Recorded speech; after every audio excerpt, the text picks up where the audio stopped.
All right, Brooke, thank you. In Trump's win, there's a possible sign of a game-changing new coalition. The president-elect picking up support among Latino voters, backing him by 46%. That surpasses former President George W. Bush to win the biggest share of the Latino vote by a Republican presidential contender.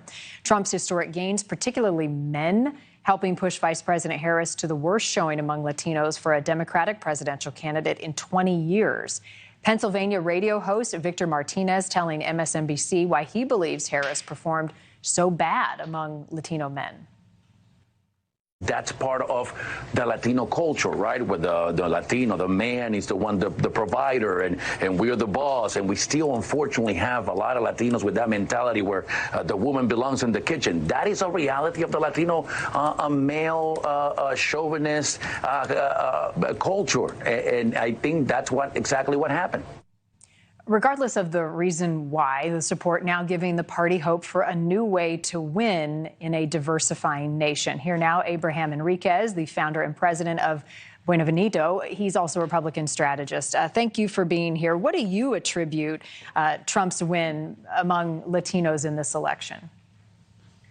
Well, great to be with you. And I think this was such an interesting election cycle, and it really came down to motivating the base and energizing them and getting them out to vote. The average age of Hispanics in America, 29 years old, meaning we're the youngest racial demographic in the country. What are young Hispanics across battleground states talking about? They're saying how it's difficult to start a family in today's economy, difficult to start a business, and almost impossible to buy a home. So when President Trump is breaking down policy in a way that the everyday young Hispanic understands it, energizing them and motivating them to get out and vote so that we can change this direction of this country. Well, we see that when you go out and ask for the vote in Hispanic communities, well, you get it. And on the other side, Kamala Harris spent more time talking about abortion access, the dangers of climate change, and what I find quite funny is how she based her whole campaign around how Trump was a threat to democracy without realizing that she bypassed what democracy really looks like in America by skipping a primary and just being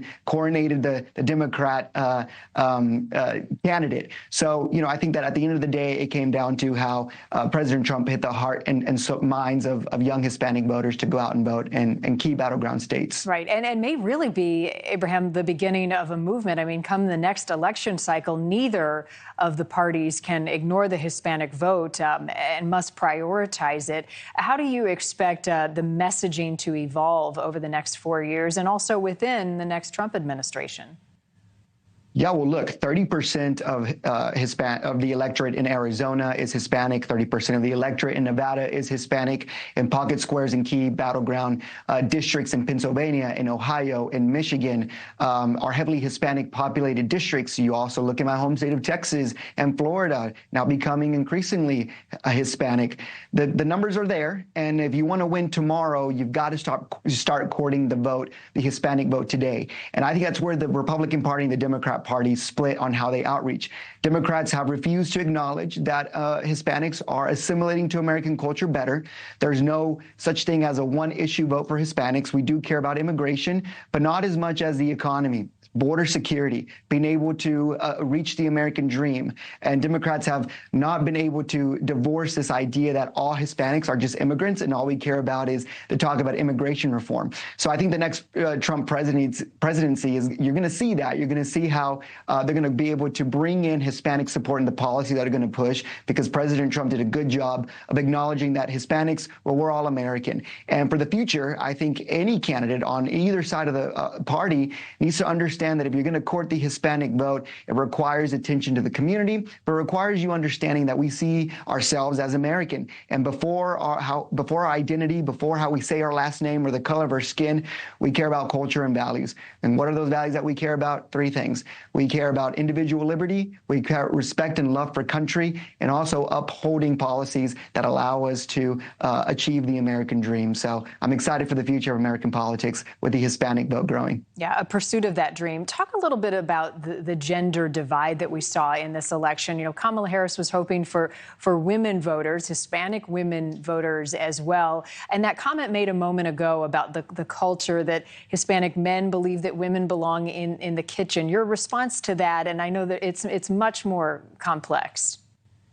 Yeah, I mean, we were talking about Hispanic culture. I think that we would be here for quite some time just because the way, my Cuban and Venezuelan brothers and sisters in South Florida see things are very different than how Mexican Americans see things in South Texas versus how Puerto Ricans see things out in Pennsylvania. This idea that, women belong in the kitchen, I think that even Hispanics would say, even the most traditional Hispanics would say that's a little outdated. But I want to talk about young Hispanic men that I believe have always been conservative, but have set out of presidential election cycles in the past. And you look at what our values are, and I'll tell you, when I've traveled across the country and I've spoken to young Hispanic men, the biggest dream that we have, Barney, are two things. One, we want to be able to be the providers for our home. We want to be able to buy our home and be able to be the champions of our home. And two, the big American dream is to maybe one day hopefully retire our parents, right? Under this economy, under the tie-breaking vote that Kamala Harris gave us, giving us the highest inflation we have seen in 4 decades, both of those things have become nearly impossible for young Hispanic men. So the past 4 years, it's been really hard for us Hispanic men to see ourselves as the providers of our home, as the achievers of the American dream, because the policies from the left have really have really waged war on masculinity for us. And when President Trump is saying, I want to shrink the government, I want to let you be able to buy your own home to reach the American dream. And on the other side, you see Kamala Harris saying, you will never be able to earn enough money to buy the American dream, so let the government come in and help you. Well, that's a big draw factor for Hispanic men to come out and support President Trump. Yeah, well, it's a powerful voice and proved true in this election. Abraham Enriquez, thank you so much for stopping by. Well, thank you.